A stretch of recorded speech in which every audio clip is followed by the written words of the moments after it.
Чоң рахмат. Максат бул мыйзамды Кыргыз Республикасы Конституциясына ылайык келтирүү. Ошол эле болот абы?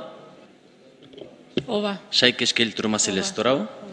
Бирок ушул мыйзамдын 7-беренесинин 7-пунктунда мындай деп жазылганда, Кыргыз Республикасынын өкмөтү, министрлер кабинети тарабынан аныкталуучу ыйгарым укуктуу мамлекеттик орган менен макулдашуу боюнча кыймылдын курамдык бөлүктөрүнөн алынуучу гуманитардык жардамды кабыл алууну, сактоону жана бөлүштүрүүнү уюштурат дейт.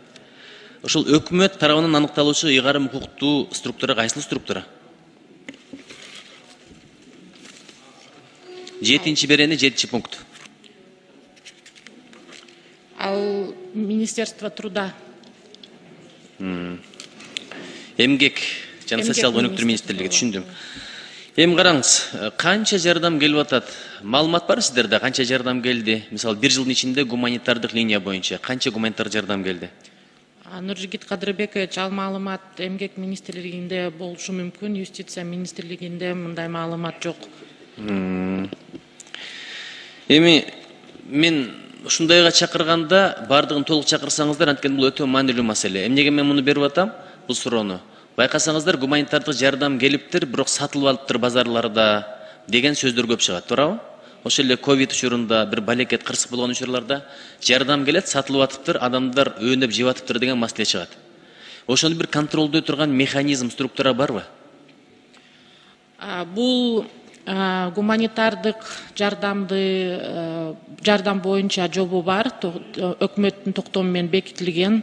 Ал жободо ошондой норма бар да, гуманитардык жардамды сатканга болбойт. Ал только ошо гуманитардык жардам болот деген. Контролдоо функциялар бул эми ички иштер министрлиги жана прокуратура органдары болот. Эми положение деген ал жобо, ал бир мекеменин, бир структуранын гана бир маселени жөнгө сала турган документациясы. Ушул маселени мыйзамга киргизсе кандай болот? Сиздин оюңузча, анткени сиз ушул мыйзамдар тармагын жөнгө салган эң башкы структуранын министринин орун басарысыз. Бизде бар мыйзам эл аралык гуманитардык жардам боюнча.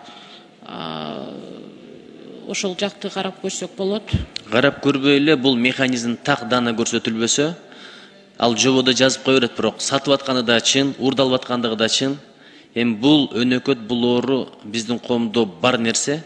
Ошону бир мыйзам алкагында да карасаңыздар. Ушул менин сунушум. Макул бул жөнүндө министрликтер менен иштеп чыгалы.